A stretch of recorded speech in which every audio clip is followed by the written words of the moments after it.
नमस्कार, खबरों की खबर में आपका स्वागत है। पाकिस्तान पर एफएटीएफ यानी फाइनेंशियल एक्शन टास्क फोर्स की तलवार लटकी हुई है और सब लोग यही जानना चाहते हैं कि क्या पाकिस्तान ब्लैकलिस्ट में शामिल होगा या फिर से वो ग्रे में ही बना रहेगा और बच जाएगा।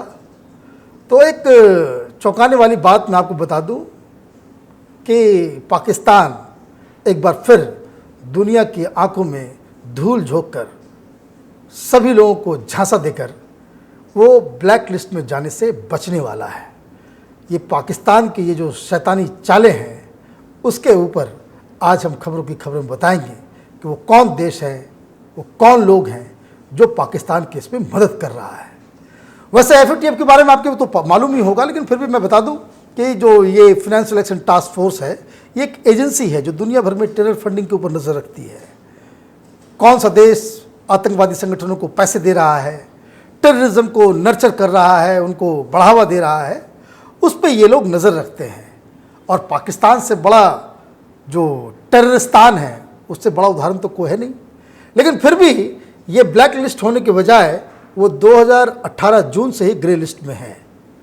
दरअसल Asia Pacific group on money laundering जो एफएटीएफ की शाखा है, इसकी एक बहुत रिपोर्ट आई है, एक बिल्कुल ताज़ा रिपोर्ट है जिसमें कहा गया है कि पाकिस्तान जमात-उद-दावा, लश्कर-ए-तौबा जैसे आतंकी संगठनों की फंडिंग में लिप्त है। इस रिपोर्ट में बताया गया है कि 40 में से 32 पैरामीटर्स पर पाकिस्तान नॉन कंप्लाइंट है। समझने वाली बात यह है कि एफएटीएफ जब भी किसी देश पर आतंकियों की फंडिंग का आरोप लगाता है तो उसको सुधारने के लिए ये सब काम जो आपको करना है उसके लिए कुछ शर्त ये लोग रखते हैं, और जिस हिसाब से जो भी देश है उन आतंकियों के खिलाफ एक्शन लेता है उसी हिसाब से इनकी रैंकिंग दी जाती है। और ये रैंकिंग अलग अलग लेवल की होती है और उसी के हिसाब से उन देश के ऊपर एक्शन होता है। और रैंकिंग किस तरह की है, आपने 40 शर्तें दी तो उसमें आपको एक एक करके बताया जाए कि भाई कंप्लाइंट कितने हैं, लार्जली कंप्लाइंट कितने हैं, पार्शली कंप्लाइंट कितने हैं, और सबसे आखिरी जो है नॉन कंप्लाइंट कितने हैं।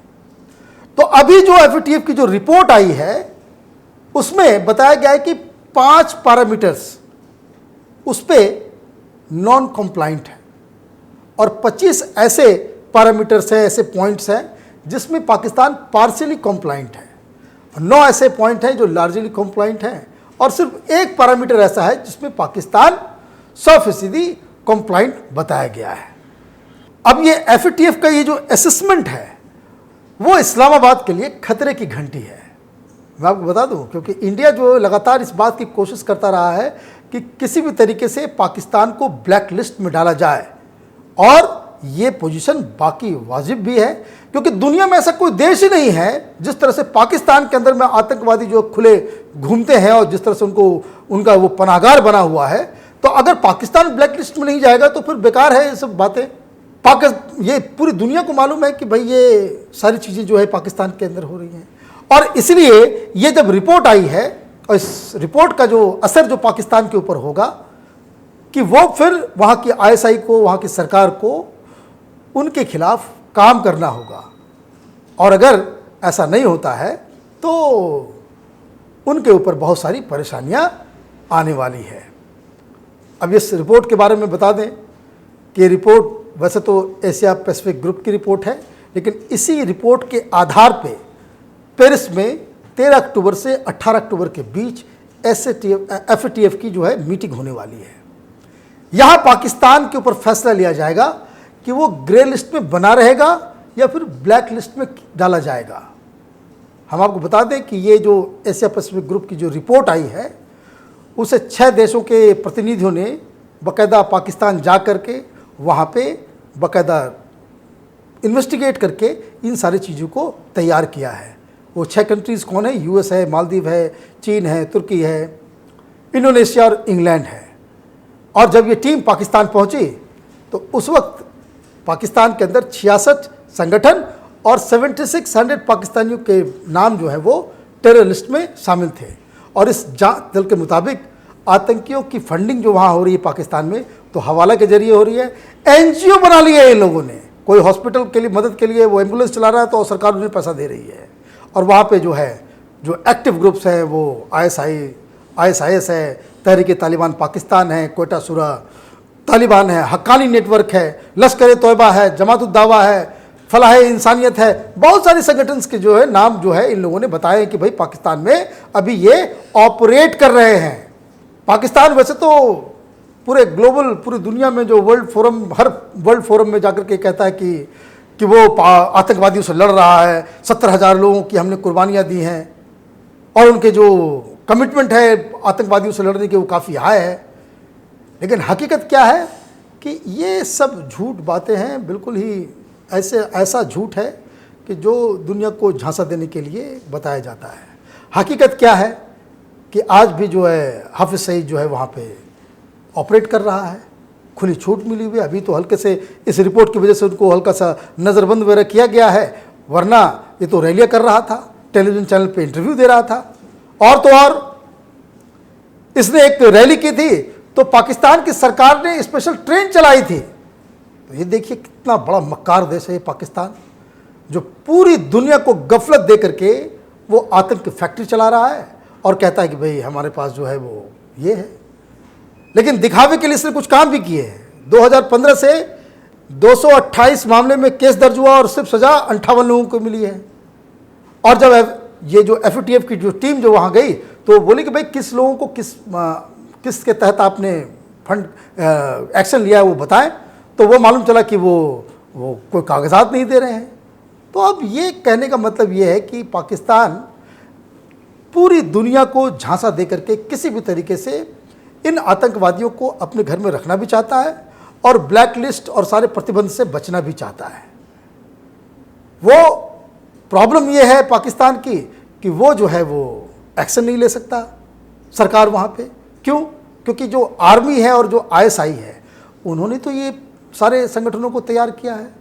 इमरान खान खुद कह चुके हैं अभी न्यूयॉर्क में जब वो गए कि हमने तैयार किया, हमने पैसे लिए थे, हमने ही बनाया, और अब उसको सस्टेन करने के लिए सरकार अब उनको NGO के बहाने तो किसी चीज़ के बहाने वो पैसे पहुंचा रही है। एक्शन लेने में होगा ये कि फिर वहाँ पे जो सोसाइटी को आपने रेडिकलाइज कर दिया है इतना ज़्यादा, तो उसके रिपरकशंस होंगे।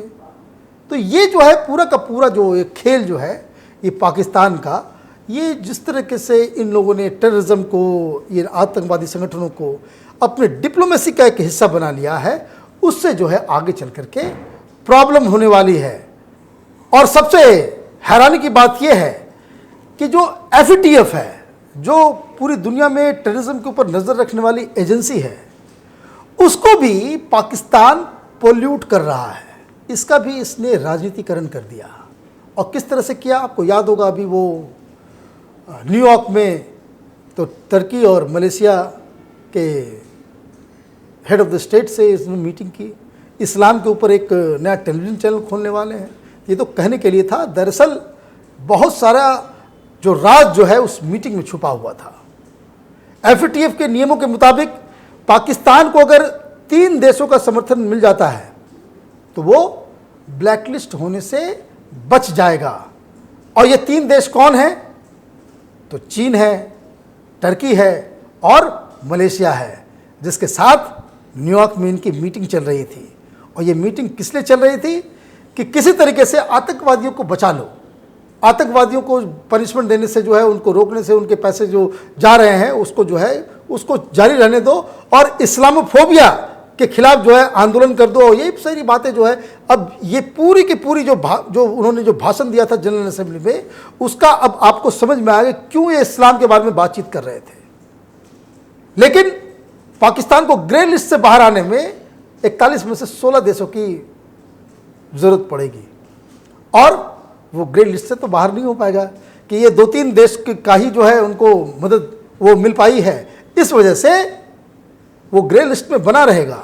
लेकिन जिस तरीके से चीन, मलेशिया और टर्की आतंकवाद के साथ खड़ा हुआ है, और जिस तरह से इसने एक बॉडी को, एक इंस्टीट्यूशन को, FATF को राजनीति का एक जो एक मोहरा बना करके इन्होंने पूरा ये जो शैतानी खेल ये लोग जो खेल रहे हैं, तो ये इसका जो है खामियाजा जो है पूरी दुनिया को भुगतना पड़ेगा।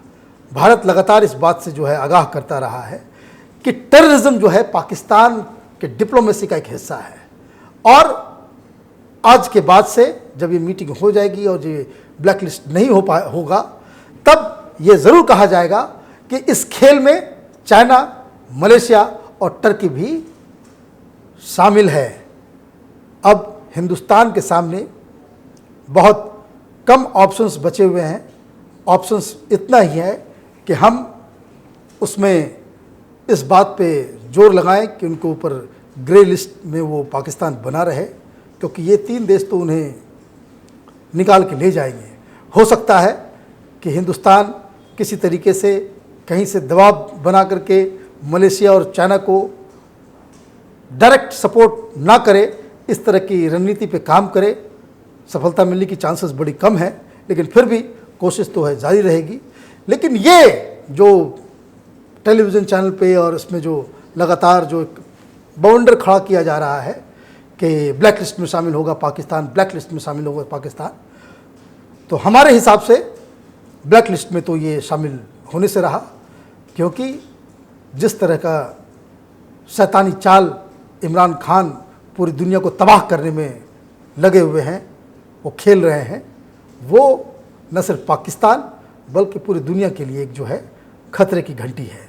तो आप देखते रहिए ओपिनियन पोस्ट इंटरनेट टीवी।